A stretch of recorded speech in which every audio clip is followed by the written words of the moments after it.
یہ بڑا واویلا مچا ہوا ہے کہ جی یہ چھٹی کے دن فاضل جج نے ضمانت کے لیے خصوصی رعایت دی گئی ہے پی ایم ایل این کو، لیکن مجھے ماضی میں بھی ایسے یاد ہیں مواقع جب جج جو ہیں وہ ضمانت لیتے رہے ایسے، خاص طور پہ حکومتیں جو ہیں چھٹی کے دن جان کے یہ ایسی کارروائیاں کرتے ہیں جس کے ذریعے ملزم کو ریلیف نہ مل سکے، اور جج جو ہے وہ تو 24 گھنٹے ڈیوٹی پہ ہوتا ہے۔ جی میرا تو یہ آپ کے لیے کوئی یہ چنبے کی بات نہیں ہے؟ میرے لیے تو کوئی نہیں ہے، لیکن بہرحال اس پہ بہت گالم گلوچ جوڈیشری کی بھی کی گئی ہے۔ جی محترمہ مریم صاحبہ سے پوچھتے ہیں، جی آپ کو تو بڑی خوشی ہوگی کہ حمزہ صاحب کو یہ جو بہت بڑی یلغار تھی ان کے گھر پہ وہ ناکام رہی۔ جی بسم اللہ الرحمن الرحیم۔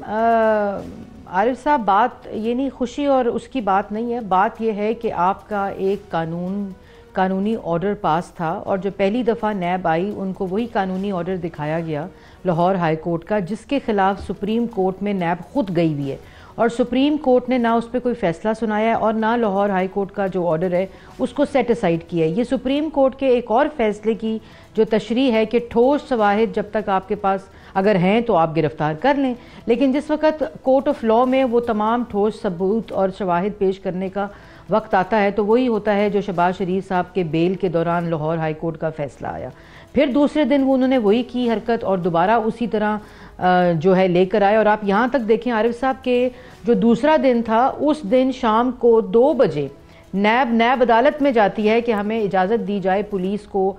لانے کی اور ان کو اریسٹ کرنے کی، پولیس فورس کو یوز کرنے کی، تو انہوں نے کہا کہ وہ بھی وہاں نیب کورٹ میں بھی مسترد ہوئی۔ انہوں نے کہا کہ ایک طریقہ ہے اور سیٹ اسائیڈ کمپیٹنٹ اتھارٹی نے اگر وہ نہیں کیا ہوا کوئی اگر آرڈر ہے۔ اس کے بعد ہم لوگ لاہور ہائی کورٹ گئے، کیونکہ آپ دیکھ رہے تھے کہ جس طرح ٹی وی سکرینز کے اوپر دھاوا بولا گیا اور جس طرح کی جو حرکتیں کی گئیں، اس کے بعد ہم جب لاہور ہائی کورٹ میں گئے تو انہوں نے اسی کو انڈورس کیا، برقرار رکھا آرڈر کو، اور آپ آج دیکھیں کہ اسی فیصلے کو دوبارہ انہوں نے انڈورس کیا ہے اور 17 تاریخ کو نیب کو نوٹس کیا ہے جواب دینے کے لیے کہ یہ سارا معاملہ کیا تھا۔ ہر پیشی پہ حمزہ شہباز شریف صاحب پیش ہو رہے ہیں، وہ لندن سے واپس آتے ہیں کیونکہ اگلے دن پیش ہونا تھا۔ اگر انہوں نے بھاگنا ہوتا، نہ پیش ہونا ہوتا تو وہ لندن سے واپس ہی نہ آتے، اور اگر اس رات بھی انہوں نے گرفتاری سے ڈرنا ہوتا تو وہ اپنے گھر نہ رکتے، اگلے دن صبح وہ وہی نیب کا دوبارہ وہی حرکتیں اس قسم کی۔ اور دوسری بات میں یہ جو شروع میں انٹروڈکشن میں کہا گیا کہ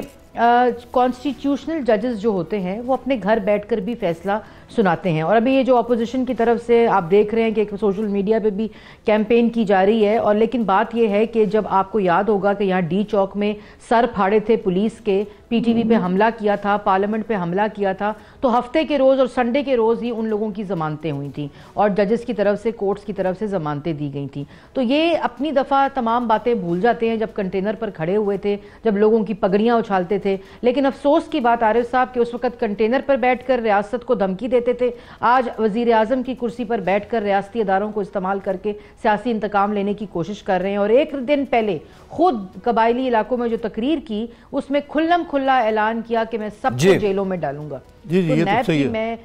سمجھ سکتی ہوں کیونکہ وزیر اعظم کا حکم تھا اس لیے ڈال دو، لیکن جان بوجھ کر اپنی نااہلی، نالائکی اور کارکردگی اور عوام کے اوپر جو ظلم کر رہے ہیں اس سے میڈیا کی اور اس سے پاکستان کی عوام کی نظر ہٹانے کے لیے اس قسم کی حرکتیں کی جا رہی ہیں۔